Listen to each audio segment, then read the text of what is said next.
Kampanye gratis Anies di KPK, ditulis oleh Fransen Arianto dari laman siwar.com.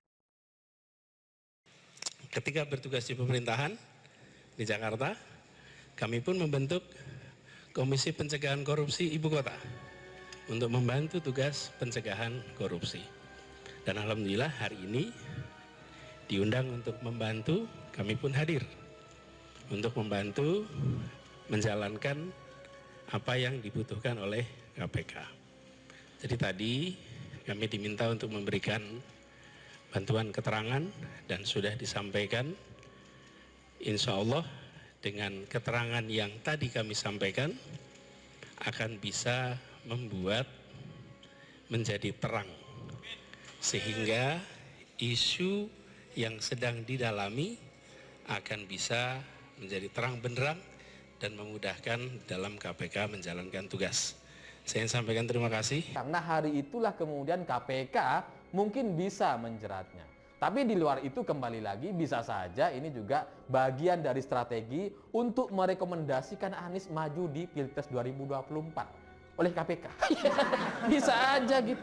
Apa yang nggak bisa? Aturable lah semuanya. Sikap kontras ditunjukkan Anies berkaitan dengan Formula E. Dulu dia takut banget ditanya soal Formula E oleh DPRD DKI. Sedangkan 7 September 2022, ia datang dengan sangat santai ke KPK untuk memberikan keterangan soal korupsi Formula E. Kata Anies, seusai diperiksa KPK seperti dikutip dari detik.com, saya ingin sampaikan senang sekali bisa kembali membantu KPK dalam menjalankan tugasnya dan alhamdulillah hari ini diundang untuk membantu. Kami pun hadir untuk membantu menjalankan apa yang dibutuhkan oleh KPK. Itu tadi kami diminta untuk memberikan bantuan keterangan dan sudah disampaikan, insya Allah dengan keterangan yang kami sampaikan akan bisa membuat menjadi terang. Pernyataan yang luar biasa hebat dan sesuai dengan kemampuan tata katanya. Dengan pernyataan seperti itu, Anies seolah-olah sedang berada di luar kasus yang sedang ditangani KPK. Ia menunjukkan bahwa dirinya tidak terlibat dalam dugaan korupsi Formula E. Aduh, liar banget orang ini memanfaatkan situasi. Anies tak mungkin tidak terlibat jika ada korupsi dalam penyelenggaraan Formula E. Sejak awal kan Formula E ini menjadi program yang selalu digembar-gemborkan Anies sebagai terobosan Pemprov DKI Jakarta yang dipimpinnya. Inisiatif datang dari Pemprov, anggaran untuk membayar komitmen fee juga diminta Pemprov dari APBD. Saat dirasa komitmen fee terlalu mahal, proses menawarnya juga dilakukan oleh Pemprov. Pembayaran juga dilakukan oleh Pemprov tanpa ada bukti pembayaran ke DPRD DKI Jakarta. Masa jajaran Pemprov bekerja tanpa sepengetahuan gubernurnya? Rasanya kok mustahil ya? Pastilah tahu gubernurnya jika memang ada korupsi, apalagi Formula E selalu dibangga-banggakan kemana-mana oleh Anies. Kalau benar ada korupsi, maka Anies pastilah tersangkut. Selain itu, pernyataan Anies yang merasa membantu KPK adalah hal yang menggelikan. Justru dialah yang melancarkan adanya korupsi. Keanehan Formula E kan sudah tercium sejak dulu. Karena itulah, dulu ada wacana interpelasi oleh DPR DKI yang digagas oleh PDIP dan PSI. Wacana itu gagal karena adanya jamuan makan malam bagi fraksi di DPR DKI selain PDIP dan PSI.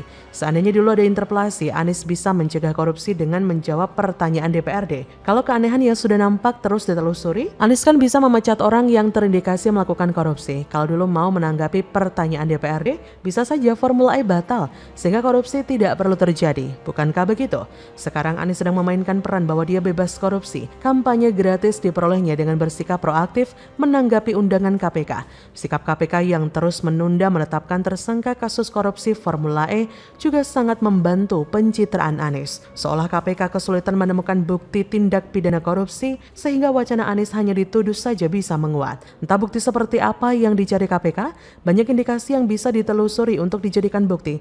Kekurangan pembayaran komitmen fee, turunnya komitmen fee secara tiba-tiba, hingga tidak adanya bukti pembayaran komitmen fee adalah beberapa indikasi. Kalau KPK kesulitan, ya lebih baik serahkan saja pada yang lebih mumpuni. Siapa tahu kalau diserahkan ke Kejagung, buktinya bisa lebih cepat dicari. Janganlah KPK terus menjadi ajang kampanye gratis untuk Anies. Saya rasa kura-kura begitu. Anda bagaimana?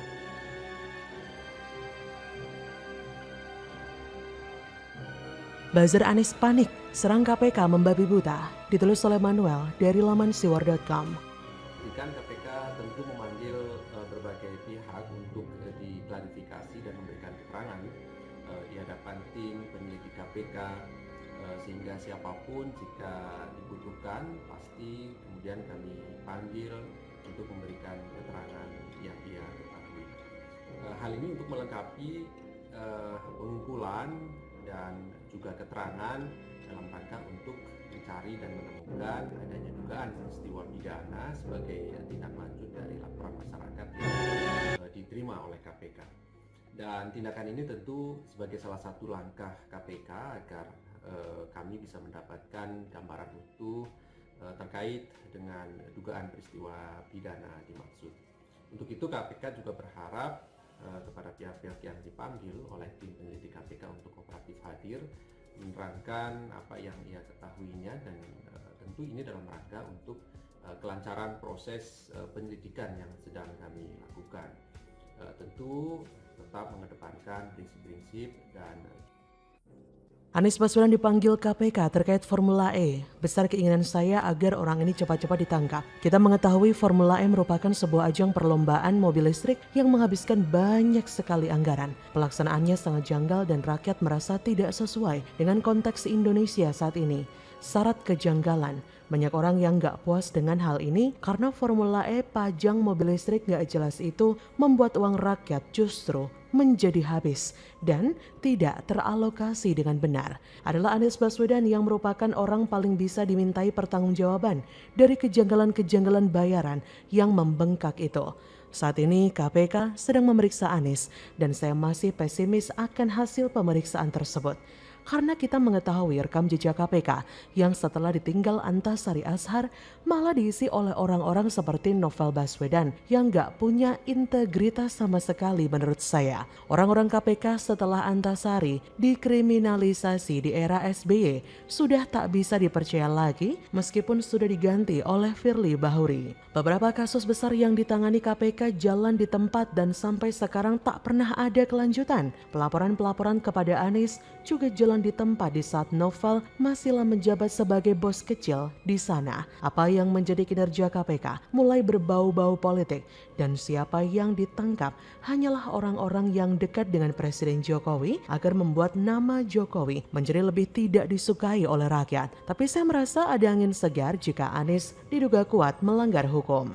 Tapi saya merasa ada angin segar bahwa Anies ini diduga kuat melanggar hukum.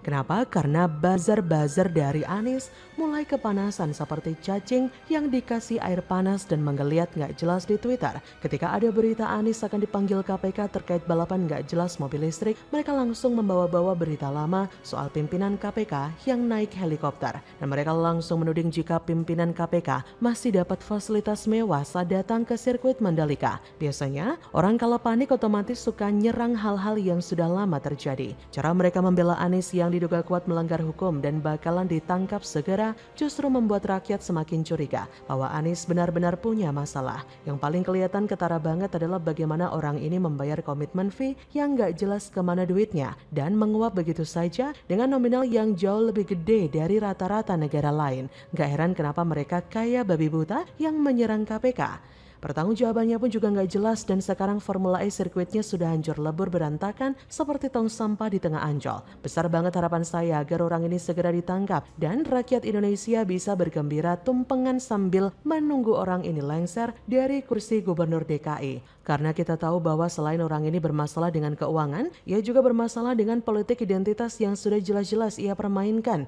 di DKI Jakarta untuk kemenangannya. Apalagi sekarang dia dinobatkan sebagai Bapak Kesetaraan oleh gereja abal-abal. Safari politiknya begitu mengerikan karena yang dimainkan adalah politik identitas yang bakal merusak tenun kebangsaan. KPK jangan jadi pengecut sampai-sampai Anies pun ditakuti. Jangan kemakan kata-katanya karena kita tahu jika sudah banyak orang-orang penting di DKI yang ditangkap dan saya duga itu dijadikan kambing hitam saja oleh atasannya. Bagaimana menurut Anda?